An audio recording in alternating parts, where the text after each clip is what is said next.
തികച്ചും ദൗർഭാഗ്യകരമായി പോയി. നമ്മൾ കുട്ടിയെ ജീവനോടെ കണ്ടെത്താമെന്നുള്ളതായിരുന്നു പ്രതീക്ഷ. നമ്മൾ തിരിച്ചു കിട്ടുമെന്നുള്ള പ്രതീക്ഷയിൽ തന്നെയാണ് നമ്മളെല്ലാവരും ഇത്രയും നേരം ഉണ്ടായിരുന്നത്. പക്ഷേ വളരെ ദൗർഭാഗ്യകരം. നമ്മൾ കുട്ടിയുടെ മൃതശരീരം എടുക്കുന്ന കാഴ്ച കണ്ടു നിൽക്കാൻ സാധിക്കാത്തൊരു കാഴ്ചയായിരുന്നു. എന്തായാലും പോലീസ്, ഫയർഫോഴ്സ്, അതുപോലെ തന്നെ പ്രത്യേകിച്ച് നമ്മുടെ ആലുവയിൽ നിന്നുള്ള സ്കൂബ ഡൈവിംഗ് ടീം, അതുപോലെ നാട്ടുകാർ, എല്ലാവരുടെയും ആത്മാർത്ഥമായിട്ടുള്ള സഹകരണം.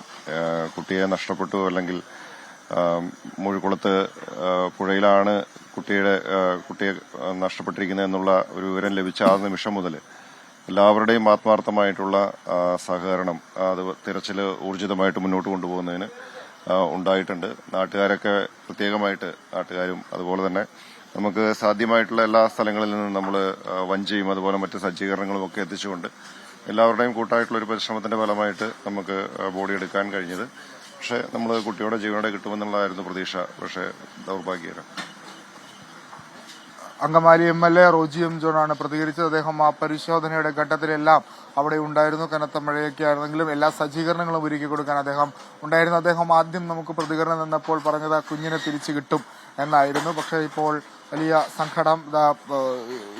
മൃതദേഹം ഇവിടെ നിന്ന് മോർച്ചറിയിലേക്ക് മാറ്റാനുള്ള നടപടികൾ ആരംഭിക്കുകയാണ്. ഡെത്ത് കൺഫേം ചെയ്ത് കഴിഞ്ഞു. ഇനിയും മോർച്ചറിയിലേക്ക് മാറ്റുക. മോർച്ചറിയിൽ ഇൻക്വസ്റ്റ് നടപടികൾ നാളെ നടക്കും. ചെങ്ങമനാട് പോലീസ് ഇൻക്വസ്റ്റ് നടപടികൾ പൂർത്തിയാക്കും. അതിനുശേഷം മൃതദേഹം പോസ്റ്റ്മോർട്ടത്തിന് അയക്കും. പോസ്റ്റ്മോർട്ടം ഈ കേസിൽ നിർണായകമാണ്. പോസ്റ്റ്മോർട്ടം റിപ്പോർട്ടിന്റെ അടിസ്ഥാനത്തിലായിരിക്കും ചാർജ് ഷീറ്റ് അടക്കം പോലീസ് തയ്യാറാക്കുക. അതൊരു ശാസ്ത്രീയമായ തെളിവ് കൂടിയാണ്. അപ്പോൾ അത്തരം കാര്യങ്ങൾ ഇത് വളരെ നേരിട്ട് തന്നെ മനസ്സിലാകുന്ന ഒരു കൊലപാതകമാണ്. അമ്മയുടെ കൺഫെക്ഷൻ ഉണ്ടെങ്കിൽ പോലും ശാസ്ത്രീയമായ ചാർജ് ഷീറ്റൊക്കെ തയ്യാറാക്കാൻ ശാസ്ത്രീയമായ തെളിവുകളും അതിന്റെ സഹായങ്ങളും ഒക്കെ വേണം. അപ്പോൾ പോസ്റ്റ്മോർട്ടം ഈ കേസിൽ ഏറ്റവും നിർണായകമാണ്. ഇപ്പോൾ പ്രാഥമികമായ ഒരു പരിശോധനയുടെ ഭാഗമായി മനസ്സിലാക്കുന്നത് കുട്ടിയുടെ ശിരസിലടക്കം വെള്ളം, ശ്വാസകോശത്തിലടക്കം വെള്ളം കെട്ടിക്കിടന്നു, രക്തം കെട്ടിക്കിടന്നു.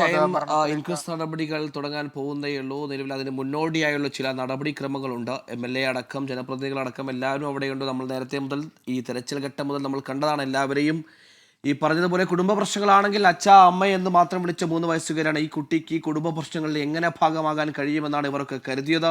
ഈ പറയുന്ന പോലെ അമ്മയുടെ മെന്റൽ ഹെൽത്ത് ഒക്കെ പരിഗണിക്കേണ്ടതുണ്ട്. ഈ മെന്റൽ ഹെൽത്ത് ഒക്കെ, മെന്റൽ ഫിറ്റ്നസ്സുമായി ബന്ധപ്പെട്ട കാര്യങ്ങളൊക്കെ പിന്നീടാണ്. അതിക്രൂരമായി സ്വന്തം മകളെ ഭർത്താവിനോടടക്കം നുണ പറഞ്ഞ് അങ്കണവാടിയിൽ നിന്ന് കൂട്ടി വന്ന് ബൂഴിക്കുളം എന്ന സ്ഥലത്ത് ബസ്സിറങ്ങി അവിടെ കൃത്യമായി കുട്ടിയെ ഡംപ് ചെയ്യാൻ, ഉപേക്ഷിക്കാൻ ഒരിടമുണ്ടെന്ന് മനസ്സിലാക്കി അവിടെ എത്തിച്ച് കുട്ടിയെ പുഴയിലേക്ക് വലിച്ചെറിഞ്ഞ് ഒന്നും സംഭവിച്ചിട്ടില്ല എന്ന പ്രതീതിയിൽ തിരികെ ഓട്ടോയിൽ കയറി തൻ്റെ കുറുമശ്ശേരിയുള്ള വീട്ടിലേക്ക് പോകുമ്പോൾ മെൻ്റൽ ഫിറ്റ്നസ് എന്ന ചോദ്യമൊക്കെ രണ്ടാം ഘടകമാണ്. ഇൻറ്റൻഷൻ കറക്റ്റായിരുന്നു, മോട്ടീവ് കറക്റ്റായിരുന്നു, കൃത്യമായി കൊല്ലണമെന്ന ഉദ്ദേശമുണ്ടായിരുന്നു. ഞാൻ തിരുവാങ്കുളത്ത് നമ്മൾ ആദ്യമായി കുട്ടി അമ്മയുമായി പോകുന്ന CCTV ദൃശ്യങ്ങൾ നമ്മൾ കാണുന്നത് 3:30 വന്ന ഒരു തിരുവാങ്കുളത്തെ ദൃശ്യങ്ങളാണ്. അതിൽ ആ കുട്ടി വളരെ മൈന്യൂട്ട് ഓഫ് സെക്കൻഡ്സ് മാത്രമുണ്ടായിരുന്ന വിഷയമാണ്. പക്ഷേ കുട്ടി അമ്മയുടെ നെഞ്ചത്ത് ചേർന്നിരുന്ന് നിഷ്കളങ്കമായി പോകുന്നത് നമ്മൾ കണ്ടതാണ്.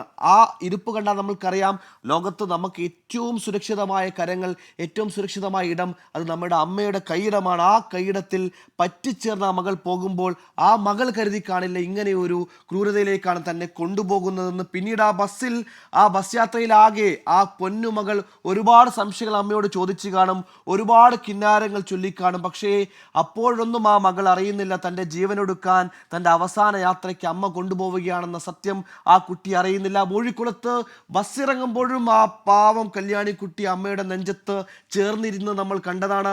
അവിടെ നിന്ന് 100, 200, 300 മീറ്റർ അകലെ ആ പാലത്തിൻ്റെ അടുത്തേക്ക് കൊണ്ടുപോകുന്ന ഘട്ടത്തിൽ അപ്പോഴും അവൾ അറിയുന്നില്ല അമ്മ തന്നെ കൊണ്ട് എങ്ങോട്ടാണ് പോകുന്നതെന്ന്.